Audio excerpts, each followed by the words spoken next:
Hello students, welcome back to my channel. So आज हम NMIMS MTSC का जो 7th लेसन है वेरिएशन, उसके आज हम क्वेश्चंस करने वाले हैं। तो क्या दिया है, देखो question number 1। Expenditure for a competition is as follows.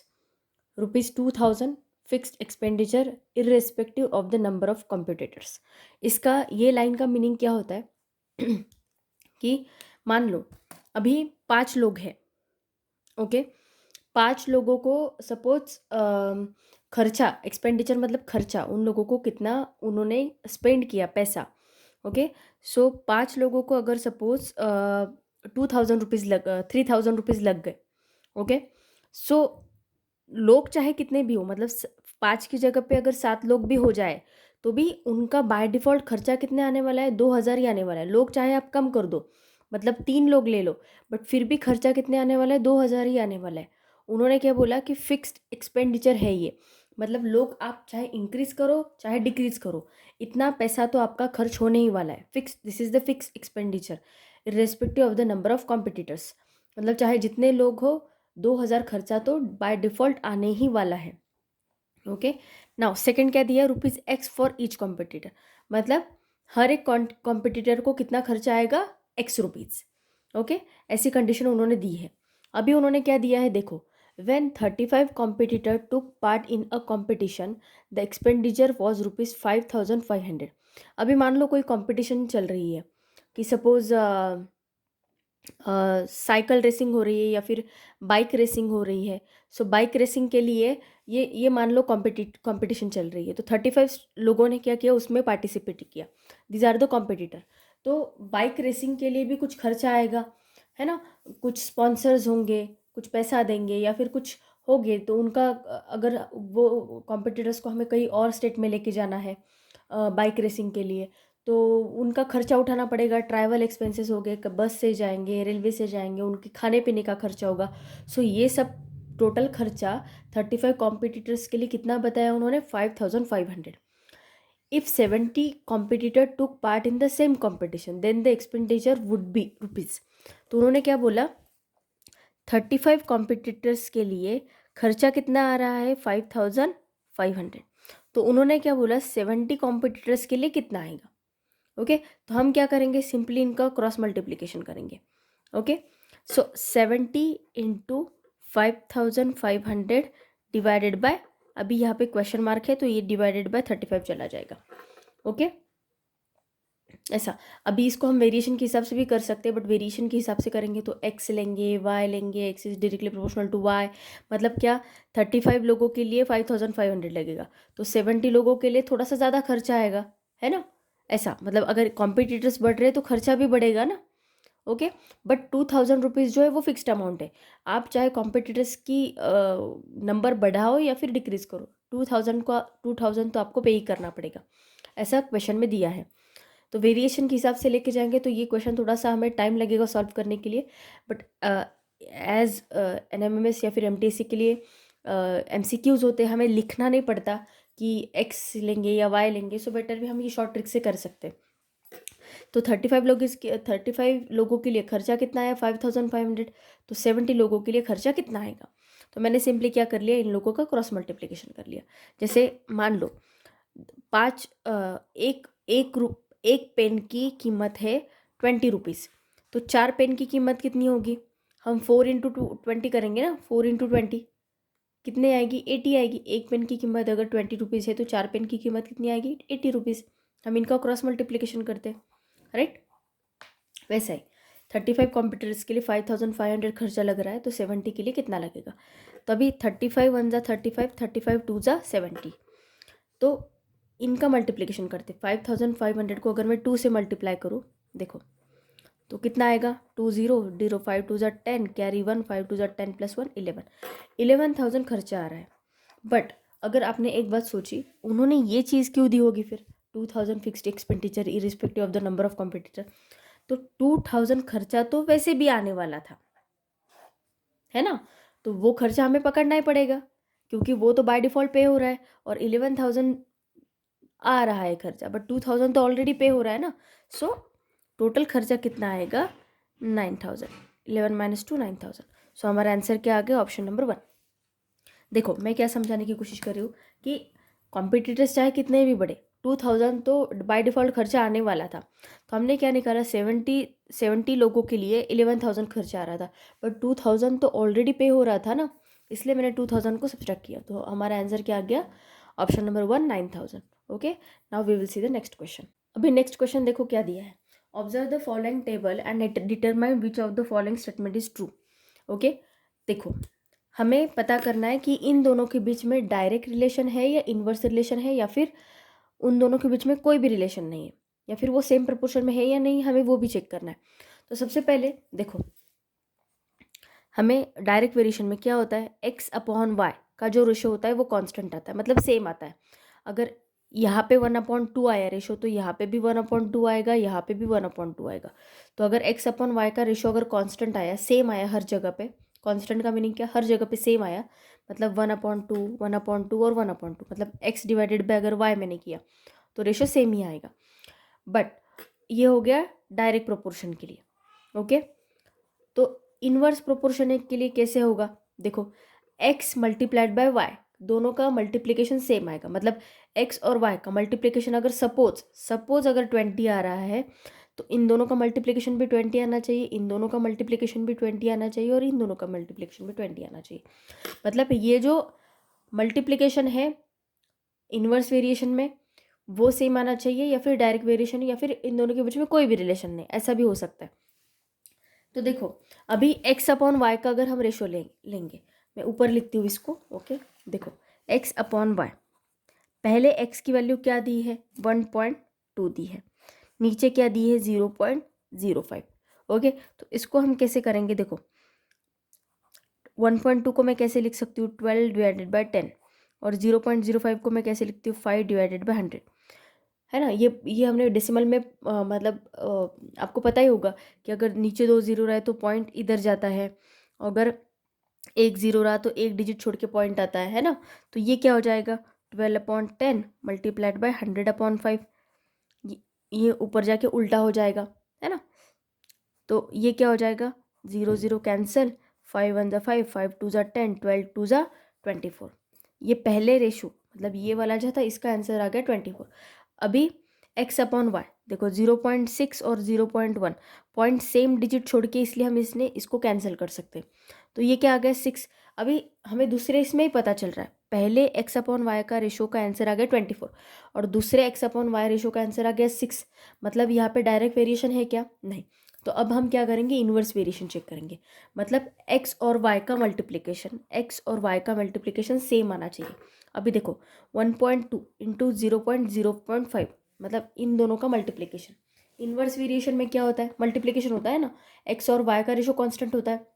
अगर आप वेरिएशन के कंसेप्ट भूल गए होंगे, सो आई रिक्वेस्ट कि बेसिक कंसेप्ट ऑफ वेरिएशन नाम का मैंने वीडियो एक अपलोड किया है मेरे चैनल पे, आप वो वीडियो देखो, प्रैक्टिस सेट देखो 7.1 7.2 7.3, सो दैट आपके जो कंसेप्ट है वो क्लियर हो जाएंगे।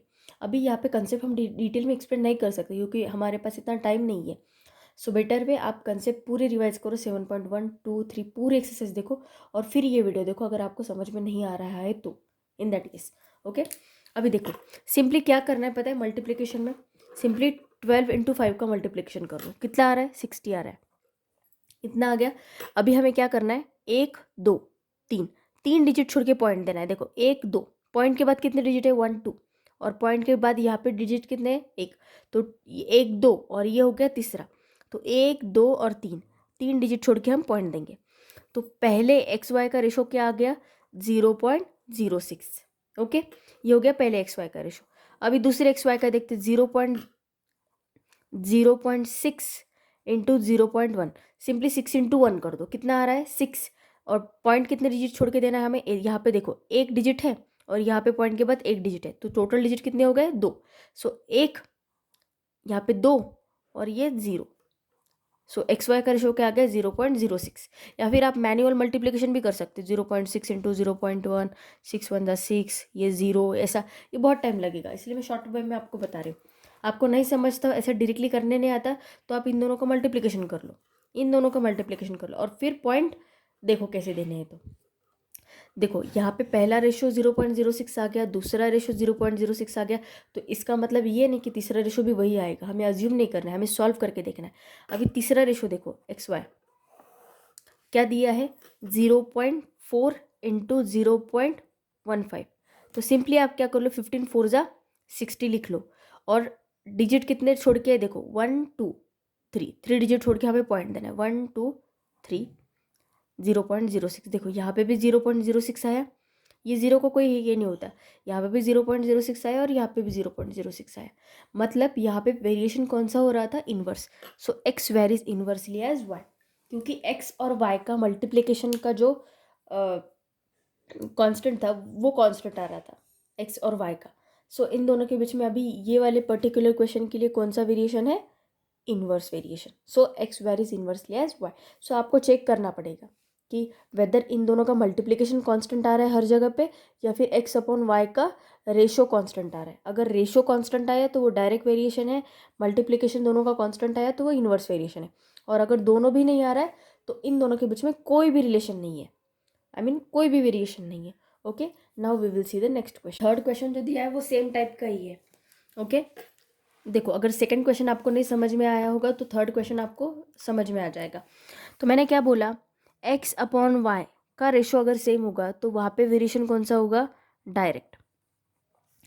एक्स मल्टीप्लाइड बाय वाई का वेरिएशन रेशो अगर सेम होगा तो वो वेरिएशन क्या हो गया, इनवर्स। ओके, तो सबसे पहले हम डायरेक्ट चेक करते हैं एक्स अपॉन वाई। पहले इसमें क्या दिया है 2/5, कट हो रहा है, नहीं हो रहा है। फिर दूसरा देखते हैं एक्स अपॉन वाई, क्या आया 3/6। तो ये क्या आएगा 3 1 3 3 2 6। तो रेशो क्या है 1/2। ये आया 2/5, दूसरा आया 1/2। तो देखो पहले दो चेक करने के बाद ही हमें पता चला कि यहाँ पे जो रेशो है वो कांस्टेंट नहीं चल रहा है। मतलब 2/5, तो दूसरा भी 2/5, तीसरा भी 2/5, थर्ड भी, फोर्थ भी 2/5 एंड फिफ्थ भी 2/5।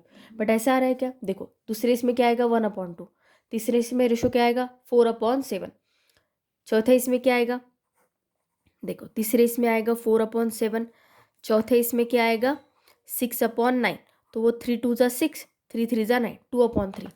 मतलब रेशो कांस्टेंट आ रहा है क्या, रेशो बिल्कुल भी कांस्टेंट नहीं आ रहा है। तो यहाँ पे डायरेक्ट वेरिएशन है क्या, नहीं। Now we will check for the inverse variation. मतलब एक्स और वाई का मल्टीप्लिकेशन सेम होना चाहिए। देखो 2 × 5 करके देखो क्या आ रहा है 10, पहले इसके लिए। अभी दूसरे इसके लिए देखो एक्स अपॉन वाई 3 × 6 कितना आ रहा है 18, पहला आया 10, दूसरा आया 18। तो इनवर्स वेरिएशन है क्या दोनों के बीच में, नहीं। वो करने की ज़रूरत ही नहीं हमें आगे का।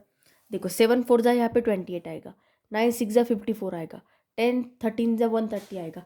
हर जगह पे सेम वैल्यू आ रही है क्या, मतलब सेम कांस्टेंट मेंटेन हो रहा है क्या, नहीं। सो यहाँ पे एक्स और वाई के बीच में कोई भी रिलेशन नहीं है। मैंने ऑप्शन नहीं लिखा है यहाँ पे, बट जो इसका फोर्थ ऑप्शन है, there is a no variation between, देखो फोर्थ ऑप्शन जो है वो इसका आंसर है, there is no variation between x and y, between x and y. Okay, तो ये हो गया हमारा question number 3। Now we will see question number 4। Question क्या दिया है देखो, if we read a book at the rate of 15 pages a day. मतलब क्या, अगर हम कोई बुक पढ़ रहे हैं तो उसका क्या है, अगर 15 पेजेस में एक दिन में ख़त्म कर रही हूँ, we can complete reading the book within 12 days. अगर मैं एक दिन में 15 पेजेस रीड कर रही हूँ तो वो जो कंप्लीट बुक है मैं उसको 12 दिन में ख़त्म कर रही हूँ। Find the number of days required to complete reading the book if we read 20 pages every day. अब बता, अगर मैं 15 की जगह पे अगर मैं 20 पेजेस रीड करूँगी तो ऑब्वियसली मेरा बुक जल्दी ख़त्म हो जाएगा, है ना। मतलब अगर पहले मैं 15 पेजेस रीड करती थी, अब मैं क्या कर रही हूँ, एक दिन में 15 पेजेस की जगह पे 20 पेजेस रीड कर रही हूँ। तो ऑब्वियसली मुझे पहले जितने डेज लगते थे उससे कम ही डेज लगेंगे, है ना।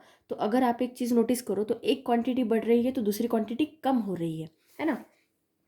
तो अगर एक क्वांटिटी बढ़ती है और दूसरी क्वांटिटी कम होती है तो वो कौन सा वेरिएशन होता है, इन्वर्स वेरिएशन होता है ना। मान लो अभी और एक एग्जांपल, सपोज अगर अथवर्षी की आप अगर प्रैक्टिस कर रहे हो, अगर आप एक दिन में एक लेसन ख़त्म करते हो, है ना, तो आपका जो मतलब प्रिपरेशन है वो जल्दी हो जाएगी। अगर आप एक दिन में लेसन को बहुत टाइम लगा रहे हो करने में तो आपको थोड़ा सा टाइम लगेगा प्रिपरेशन करने के लिए। ओके, तो सेम वैसे ही बात है। सो इन्वर्स वेरिएशन में क्या होता है, एक क्वांटिटी अगर बढ़ती है तो दूसरी क्वांटिटी कम होती है। ओके, सो और एक बात रही है, ये जो क्वेश्चन है क्वेश्चन नंबर 11, ये क्वेश्चन मैंने लिया नहीं है क्योंकि this one is quite easy, so आप ये खुद भी कर सकते हो। तो जिनके पास बुक नहीं है वो ये क्वेश्चन नोट डाउन कर लो, या फिर इसका स्क्रीनशॉट ले लो, या फिर वीडियो को पॉज करके 2 मिनट वीडियो क्वेश्चन को लिख लो। ओके, और फिर इसको सॉल्व करने का ट्राई करना। देखो इसका आंसर क्या दिया है, ऑप्शन नंबर 2। इसका आंसर दिया है ऑप्शन नंबर 2। ओके, अगर आंसर आपको कंफर्म करना होगा तो। ओके, अभी हम ये क्वेश्चन के ऊपर जाते हैं। देखो अभी क्वेश्चन तो मैंने आपको समझा दिया, और हमें ये भी पता चल गया कि यहाँ पे इन दोनों के बीच में कौन सा वेरिएशन है, इन्वर्स वेरिएशन। सो मान लो अगर नंबर ऑफ डेज को मैं डी ले लूँ, ओके, और नंबर ऑफ पेजेस को मैं पी ले लूँ, तो d is inversely proportional to p हो जाएगा, है ना। और डी पी का जो रेशो होगा वो क्या हो जाएगा, कांस्टेंट। तो पहले डेज कितने दिए थे मुझे, 12, और नंबर ऑफ पेजेस कितने दिए थे, 15। तो यहाँ पे कांस्टेंट क्या आ जाएगा, 15 2 ज़ा 30, कैरी 3 15, 180 आ जाएगा कांस्टेंट, राइट। के की वैल्यू आ गई 180, मतलब ये जो d p is equals to 180 आ जाएगा। ये हो गया हमारा इक्वेशन नंबर 1, राइट। अगर मैं वेरिएशन से पूरा आपको डिटेल में समझाने की कोशिश करूँ तो ओके। तो अभी उन्होंने क्या बोला है, 20 पेजेस, मतलब अभी हमें दिए हैं 20 पेजेस दिए हैं, और हमें नंबर ऑफ डेज निकालने। तो क्या हो जाएगा, d is equals to 180 divided by 20 आ जाएगा। तो 0 0 कैंसिल, 2 9 ज़ा 18। सो डी की वैल्यू क्या आ गई, 9। सो नंबर ऑफ डेज हमारे कितने आ गए, 9। सो आंसर हो गया हमारा ऑप्शन नंबर 2। अगर कोई डाउट होगा तो आप मुझे कमेंट सेक्शन में बता सकते हो। ओके, नेक्स्ट क्वेश्चन देखो क्या दिया है, observe the following table and find the type of variation between x and y, also find the value of e. मैंने आपको अभी 2 3 एग्जाम्पल समझा है कि हमें वेरिएशन फाइंड आउट करना है, तो हम कैसे करेंगे। सबसे पहले एक्स अपॉन वाई का रेशो चेक करो कि सेम आ रहा है। देखो अभी यहाँ पे 5 है, यहाँ पे 70 है, तो 5 1 ज़ा 5, 5 14 ज़ा 1/14 रेशो आ रहा है। अभी दूसरा रेशो चेक करो, x upon y is equals to 7/50। 7/50 को किसी से डिवाइड ही नहीं होता है, तो दूसरा रेशो आ रहा है 7/50, पहला रेशो आ रहा है 1/40। सो एक्स अपॉन वाई का रेशो कांस्टेंट नहीं आ रहा है, मतलब यहाँ पे डायरेक्ट वेरिएशन है क्या, नहीं, यहाँ पे डायरेक्ट वेरिएशन नहीं है। तो अभी हमें क्या चेक करना है, अभी हमें चेक करना है inverse variation. X multiplied by y का रेशो सेम है या हमें सेम है या नहीं, हमें वो चेक करना है। तो हम क्या करेंगे, 5 × 70 मल्टीप्लाई कर लो, एक्स की वैल्यू 5, वाई की वैल्यू 70, कितनी आ गई, 350। यस आ रही है। अभी एक्स वाई देखो, एक्स की वैल्यू 7, वाई की वैल्यू 50, देखो दूसरा रेशो भी 350 ही आया है, मतलब शायद ये इन्वर्स वेरिएशन हो सकता है, बट हमें each and every value check करनी है। अभी थर्ड चेक करो, क्या आ रहा है, 10 × 35, आंसर क्या आ रहा है, 350 आ रहा है। मतलब यहाँ पे 3 जगह पे रेशो कांस्टेंट आ रहा है, एक्स इंटू वाई का, मतलब यहाँ पे वेरिएशन कौन सा है, इन्वर्स वेरिएशन है। तो इन्वर्स वेरिएशन ये बात पक्की है, मतलब ये जो डायरेक्ट वेरिएशन वाले ऑप्शन थे ये तो हमारे वैसे भी कैंसिल हो गए। अभी हमें पहला ऑप्शन और थर्ड ऑप्शन दोनों में से चेक करना है कि कौन सा ऑप्शन हो सकता है। तो पहले अभी इन्वर्स वेरिएशन दिया है यहाँ पे, तो हम पहले ए की वैल्यू 25 रख के देखते हैं। देखो यहाँ पे भी दो जो वैल्यू आएगी, मतलब 14 मल्टीप्लाइड बाय जो कोई भी होगा उनका मल्टीप्लिकेशन 350 ही आना चाहिए, है ना, क्योंकि यहाँ पे हर जगह पे मल्टीप्लिकेशन 350 आया है। तो 14 मल्टीप्लाइड बाय जो भी आएगा उसका भी मल्टीप्लिकेशन कितना आना चाहिए, 350 ही आना चाहिए। वाई, क्योंकि रेशो कांस्टेंट क्योंकि मल्टीप्लिकेशन कांस्टेंट मेंटेन होना चाहिए वेरिएशन का। ओके, सो 14, ए की वैल्यू अभी 25 दी है, तो 14 मल्टीप्लाइड बाय 25 करके देखते हैं। 25 4 ज़ा 100, कैरी 10, 25 1 ज़ा 25 प्लस 10, कितना आ गया, 35, 350, मतलब आंसर हमारा ऑप्शन नंबर 1 ही है। ए की वैल्यू 350, ए की वैल्यू अगर मैंने यहाँ पे 25 रखी है, तो 14 मल्टीप्लाइड बाई 25 कितना आएगा, 350 आएगा। मतलब एक्स और वाई का मल्टीप्लिकेशन वाला जो कांस्टेंट आ रहा था वो सेम ही आ रहा था। सो हमारा आंसर क्या हो गया, option number 1, inverse variation is equals to 25। Okay, now we will see the next question. Next question देखो, ये जो दिया है ना क्वेश्चन नंबर 16 एंड 17, ये आप नोट डाउन कर लो। ये क्वेश्चंस काफ़ी आसान है, आप खुद भी कर सकते हो। ऐसे टाइप का क्वेश्चंस बुक में आपके दिया है, you can solve it. Okay, अगर कोई डाउट होगा तो कमेंट सेक्शन में बताओ। देखो क्वेश्चन नंबर 16, वीडियो को पॉज करके लिख लो। क्वेश्चन नंबर 17 लिख लो। देखो यहाँ पे अगर आपको दिख नहीं रहा तो ये when a is equals to 6 then b is equals to what. देखो क्वेश्चन नंबर 17 का आंसर है, सॉरी 16 का आंसर आ रहा है ऑप्शन नंबर 3। ओके, 16 का आंसर दिया है ऑप्शन नंबर 3 एंड 17 का आंसर दिया है ऑप्शन नंबर 2। ओके, सो आप खुद भी कंफर्म कर सकते हो आपने जो सॉल्व किया है वो करेक्ट है या नहीं। जिनके पास बुक नहीं है उनके लिए है ये। ओके, सो प्लीज़ वीडियो को पॉज करके क्वेश्चन को नोट डाउन कर लीजिए। ओके, नाउ अभी मैं नेक्स्ट क्वेश्चन दिखाती हूँ आपको। देखो, जो थोड़े बहुत डिफिकल्ट है वही क्वेश्चन मैं आपको वीडियो में समझाती हूँ। जो आसान है वो आपको खुद से करने हैं, क्योंकि आपको खुद भी प्रैक्टिस होनी चाहिए। ओके, देखो अभी क्या दिया है यहाँ पे। देखो x+1 is directly proportional to y+3।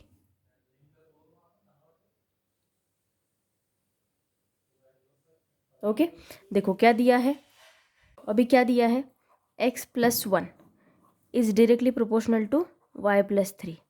मतलब क्या, x+1 अपॉन y+3 का रेशो क्या आना चाहिए, कांस्टेंट आना चाहिए। ओके, इतना समझ गए, ये हो गया इक्वेशन 1। अभी x की वैल्यू क्या दी है 2, देन y की वैल्यू क्या दी है 9। तो अभी इक्वेशन 1 में हम क्या करेंगे, x की जगह पे 2 पुट करेंगे और y की जगह पे हम पुट करेंगे 9 is equals to k. Therefore k is equals to क्या आएगा, 2 + 1 3, 9 + 3 12, 3 1 ज़ा 3, 3 4 ज़ा 12। तो k की वैल्यू क्या आ गई हमारी 1/4। इतना समझ गए। देखो तो हमारा रेशो क्या आ रहा है, देखो अभी x+1 upon y+3 is equals to क्या आएगा रेशो हमारा 1/4। ये हो गया हमारा इक्वेशन 2। ओके, तो अभी हमें x की वैल्यू 3 दी है, हमें y की वैल्यू फाइंड आउट करनी। तो x की वैल्यू 3 यहाँ पे पुट करो, 3 + 1, y की वैल्यू हमें फाइंड आउट करनी, इसलिए y+3 इज इक्वल्स टू 1/4। 3 + 1 कितना आएगा 4, y+3 is equals to 1/4। Okay, cross multiplication करो, इनका क्रॉस मल्टीप्लिकेशन करो, क्या आएगा 4 4 ज़ा 16 और y+3 इंटू 1 कितना आएगा y+3। देखो इनका क्रॉस मल्टीप्लिकेशन करो, 4 4 ज़ा 16, y+3 मल्टीप्लाइड बाय 1 कितना आएगा y+3। सो ये 3 इधर प्लस है, इधर जाके क्या हो जाएगा माइनस।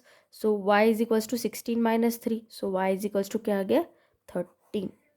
सो हमारा आंसर क्या हो गया, ऑप्शन नंबर 4।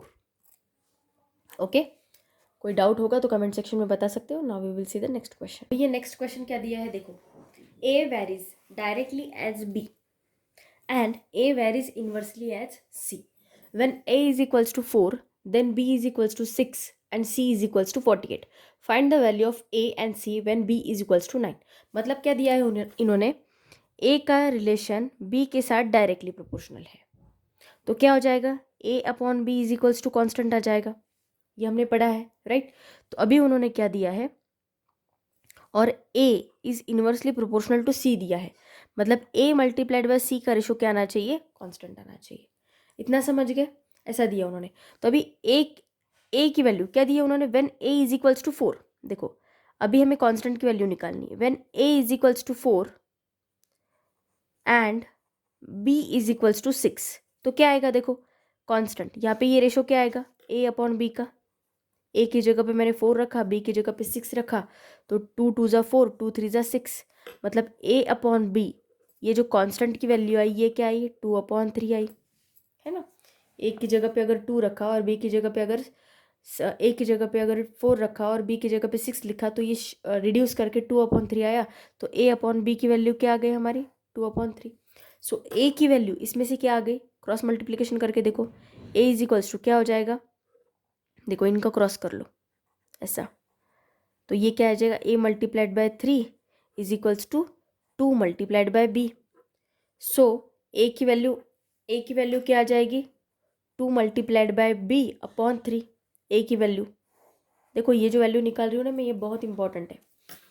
ओके, देखो a मल्टीप्लाइड बाय 3, इनका क्रॉस मल्टीप्लिकेशन किया, a multiplied by 3 is equals to b multiplied by 2। So 3 इधर मल्टीप्लाइड बाय इधर जाके डिवाइडेड बाय हो गया, तो a की वैल्यू क्या आ गई 2 इंटू बी अपॉन 3। देखो ये वेरी वेरी इंपॉर्टेंट है। ओके, सो अभी देखो, अभी उन्होंने हमें कंडीशन क्या दी है, find the value of a and c when b is equals to 9। a की वैल्यू और c की वैल्यू हमें निकालनी है जब b इज इक्वल्स टू क्या है 9 है। तो देखो a की वैल्यू हमें निकालनी है जब b इज इक्वल्स टू 9 है, तो b की वैल्यू 9 रख दो, 3 3 ज़ा 9, तो a की वैल्यू क्या आ गई हमारी 6। तो देखो जहाँ पे 6 है कहाँ पे ए की वैल्यू 6 है, यहाँ पे और यहाँ पे, मतलब ये दोनों में से हमारा कोई ऑप्शन हो गया। ये दोनों ऑप्शन तो वैसे भी हमारे कैंसिल हो गए, क्योंकि यहाँ पे ए की वैल्यू 7 दी है और यहाँ पे वैल्यू 8/3 दी है। हमारी ए की वैल्यू कितनी आई, 6 आई, राइट। यहाँ तक समझा, कोई डाउट है? अभी देखो, अभी हमें सी की वैल्यू भी निकालनी है। तो देखो हमारे पास इक्वेशन क्या है, ए सी इज इक्वल्स टू कॉन्स्टेंट है, राइट। सो ए सी, एक की वैल्यू क्या दी है 4 और सी की वैल्यू क्या दी है 48 दी है, इज इक्वल्स टू कॉन्स्टेंट। तो 48 4 जा कितना होगा, देखो 48 4 जा 8 4 जा 32 कैरी 3 4 4 जा 16 + 3 192 के इज इक्वल्स टू वैल्यू आ गई 192, मतलब ए सी की वैल्यू क्या आ गई 192। ये हो गया हमारे पास और एक इक्वेशन। ओके, सो जैसे मैंने अभी आपको समझाया, ए की वैल्यू हमने क्या फाइंड आउट की, 2 × b/3। ओके, तो मैंने इसको ए को 2 × b/3 के फॉर्म में लिख लिया। मैंने ऐसा क्यों लिखा, क्योंकि हमें वैल्यू दी है बी की, राइट। बी की वैल्यू दी है हमें, ए की वैल्यू हमने निकाल ली। ओके, बट ए की वैल्यू हम यहाँ पे डायरेक्टली पुट नहीं कर सकते, हम इसको ऐसे फॉर्म में लिखेंगे, क्योंकि ए सी का इक्वेशन अलग दिया है और ए बी का इक्वेशन अलग दिया है। Okay, so 2 × b/3 multiplied by c, ये वैसे का वैसे इज इक्वल्स टू 192। बी की वैल्यू क्या गिवन है हमें 9, तो ये क्या हो जाएगा 2 × 9/3 × सी इज इक्वल्स टू 192। तो 3 3 जा 9, तो 3 × 2 6, 6 × सी इज इक्वल्स टू 192। तो 6 इधर मल्टीप्लाइड बाय इधर जाके क्या हो जाएगा डिवाइडेड बाय, तो सी इज इक्वल्स टू क्या आएगा 192/6। तो 6 3 जा 18, 6 2 जा 12, तो सी की वैल्यू क्या आ गई 32। ए की वैल्यू आ गई 6 और सी की वैल्यू आ गई 32। तो 6 और 32, आंसर कौन सा, ऑप्शन नंबर 3। ओके, देखो हमने क्या किया, हमने बस ए को बी के फॉर्म में लिख लिया। बी के फॉर्म में क्यों लिखा हमने, क्योंकि हमें वैल्यू दी है बी की, तो हम बी के फॉर्म में इक्वेशन रखेंगे और बी की वैल्यू पुट करेंगे, तब जाके हमें जो ए और सी की वैल्यू है हमें वो निकाल सकते हैं हम। इसलिए मैंने पहले ए को बी के फॉर्म में लिख लिया और फिर उससे बी की वैल्यू गिवन थी तो उससे मैंने ए की वैल्यू फाइंड आउट कर ली। और अभी ए सी का जो इक्वेशन था, ए सी इज इक्वल्स टू कॉन्स्टेंट, मतलब ये 192, ये 192 कहाँ से आया, ए की वैल्यू हमें 4 गिवन थी यहाँ पे और सी की वैल्यू 48 गिवन थी, तो ए इंटू सी कॉन्स्टेंट, तो ए सी का जो मल्टीप्लिकेशन है वो 192 आया, मतलब ए सी का कॉन्स्टेंट वैल्यू कितना आया 192। तो अभी ए की वैल्यू हम डायरेक्टली नहीं रख सकते, तो इसलिए मैंने क्या किया, इक्वेशन को बी के फॉर्म में लिख लिया और सी की वैल्यू रखी। सी की वैल्यू हमें फाइंड आउट करनी है, तो इसलिए ये इक्वेशन ऐसा हो गया। अब बी की वैल्यू हमें कितनी गिवन थी 9 गिवन थी, सो 9 वैल्यू रख ली और फिर इसको सॉल्व करके हमारा आंसर क्या आ गया 32। ओके, अगर कोई डाउट होगा तो कमेंट सेक्शन में बता सकते हो। Now we will see the next question. अभी अगर आप मेरे चैनल को आज पहली बार अगर आज विजिट कर रहे होंगे तो प्लीज़ मेरे चैनल को सब्सक्राइब कीजिए, क्योंकि मैंने एनएमएमएस के वीडियो मैं आपके लिए अपलोड कर रही हूँ। ओके, सो दैट आपको एग्ज़ाम में डिफ़िकल्टी ना हो। ओके, सो वीडियो को प्लीज़ अपने फ्रेंड्स के साथ ज़्यादा से ज़्यादा शेयर कीजिए, क्योंकि आपके फ्रेंड्स को भी इसके थ्रू हेल्प होगी, उनके भी काफ़ी कंसेप्ट क्लियर हो जाएंगे। ओके, और देखो वीडियो को जब आप स्टूडेंट्स लाइक करते हो ना तो हमें मोटिवेशन मिलता है कि हम और अच्छे कंटेंट आपके लिए लाएं और अच्छे से वीडियो बनाएं आपके लिए मैक्सिमम प्रैक्टिस क्वेश्चन हम प्रोवाइड करें आपके लिए। सो मेरी ये आपसे सबसे रिक्वेस्ट है कि आप वीडियो को लाइक करना मत भूलिए। वीडियो अच्छा लगा है तो please hit the like button. Okay, just to हमारा मोटिवेशन बढ़ाने के लिए, दैट्स इट, और कुछ रीज़न नहीं है।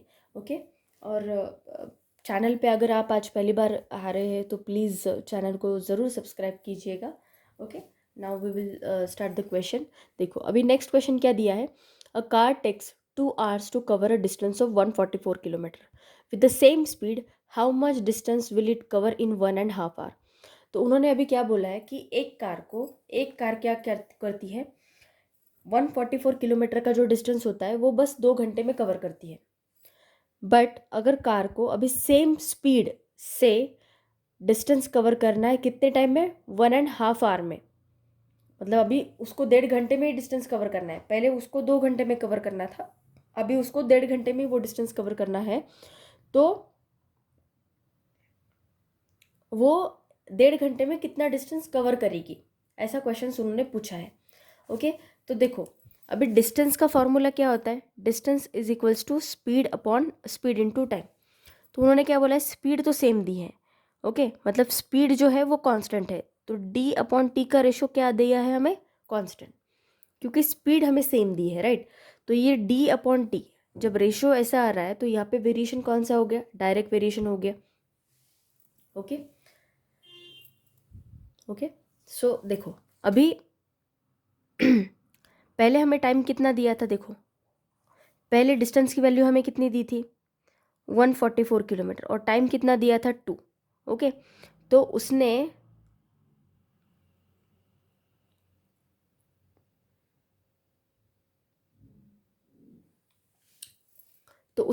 उसकी स्पीड तब कितनी थी, देखो 2 7 ज़ा 14, 2 2 ज़ा 4, मतलब स्पीड की वैल्यू हमारे क्या आ गए 72, मतलब डिस्टेंस और टाइम का ये जो कांस्टेंट है वो कितना आ गया 72 आ गया। अभी हमें टाइम क्या दिया है 1.5 आवर, अभी टाइम की वैल्यू हमें दी है 1.5 आवर। 1.5 आवर को हम ऐसे कर लेते 2 इंटू 2 1, 2 इंटू 1 2 प्लस 1 3, मतलब 3/2 का फ्रैक्शन आ गया ये। तो डिस्टेंस हमें निकालना है और 3/2 हमारे पास टाइम दिया है, तो इज इक्वल्स टू क्या आ जाएगा 72। तो 3/2 को मैं क्या लिख सकती हूँ 1.5 भी लिख सकती हूँ, है ना। 3 को अगर मैं 2 से डिवाइड किया तो 1.5 आएगा, 1.5 इज इक्वल्स टू 72। तो डिस्टेंस इज इक्वल्स टू क्या हो जाएगा 72 मल्टीप्लाइड बाय 1.5। देखो अभी 72 को सिंपली आप 15 से मल्टीप्लाई कर लो और फिर एक डिजिट छोड़ के पॉइंट दे दो ना, 15 2 ज़ा 30, कैरी 3, 15 से 1 ज़ा 105, 105 प्लस 3 108, और एक डिजिट छोड़ के पॉइंट दिया ना, तो एक डिजिट छोड़ के पॉइंट दे दो, तो डिस्टेंस की वैल्यू क्या आ गई 108, मतलब हमारा आंसर क्या आ गया ऑप्शन नंबर 1 108 किलोमीटर। आपको जैसे मल्टीप्लिकेशन जमता है आप वैसे करो, बट ये मैं थोड़ा सा शॉर्ट से समझा रही हूँ आपको। देखो एक डिजिट छोड़ के पॉइंट दिया था ना, तो सिंपली 72 और 15 का मल्टीप्लाई कर दो और फिर एक डिजिट छोड़ के पॉइंट दे देना। अगर आपके टेबल्स अच्छे से लर्न है तो आपको मल्टीप्लिकेशन काफ़ी आसानी होगी। सो अगर NMMS और MTSC के एग्ज़ाम दे रहे हो आप, तो आपके टेबल्स बहुत अच्छे से लर्न होने चाहिए, क्योंकि इससे क्या होगा आपका कैलकुलेशन काफ़ी फास्ट हो जाएगा, कैलकुलेशन स्पीड आपकी काफ़ी बढ़ जाएगी। ओके, सो अगर आज का वीडियो अच्छा लगा होगा तो please hit the like button, subscribe कीजिए चैनल को और अपने फ्रेंड्स के साथ वीडियो को ज़्यादा से ज़्यादा शेयर कीजिए। Thank you so much.